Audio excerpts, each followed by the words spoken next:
শুকরিয়া আদায় করছি এই রেঙ্গা মাদ্রাসা থেকে সারা বিশ্বে দ্বীন-ই ইসলামের প্রচার হচ্ছে।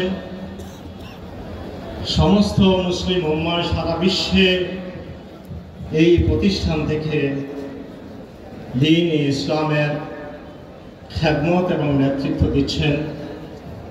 এখান থেকে দ্বীনি শিক্ষা নিয়ে আর এই এলাকায় আমার বাড়িতে আমি অত্যন্ত আল্লাহ রব্বুল আলামিনের কাছে শুকরিয়া আদায় করি।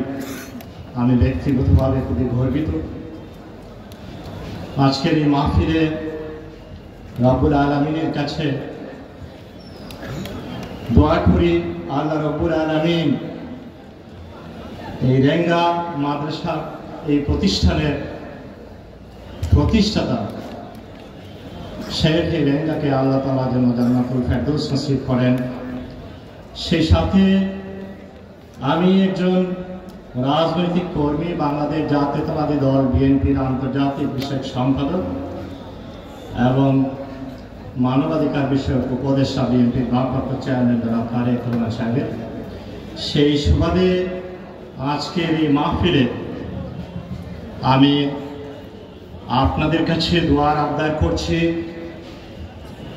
আমাদের প্রিয় নেতা জনাব তারেক রহমান সাহেবের আল্লাহ তাআলা যেন নেক হায়াতে তৈয়বা দান করেন এবং তার পরিবার ডক্টর জুবাইদা রহমান এবং তার সন্তান একমাত্র কন্যা ব্যারিস্টার জায়মা রহমানের জন্য আপনাদের কাছে দোয়ার আবদার করছি। আর সেই সাথে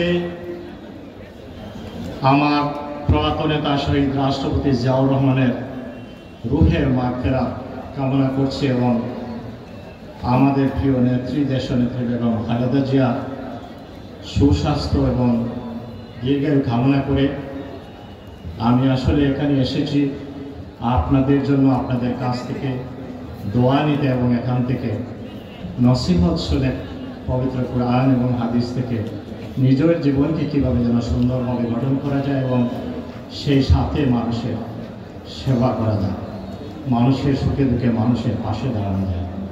তাই আমি কোনো বক্তব্য রাখছি না, এখানেই আমি আমার বক্তব্য শেষ করছি। সবশেষে আমি আমার শ্রদ্ধেয় বাবা মা সহ সমস্ত মুসলিম উম্মার জন্য আপনাদের কাছে দোয়া আছে, আমার নিজের জন্য দোয়া আছে।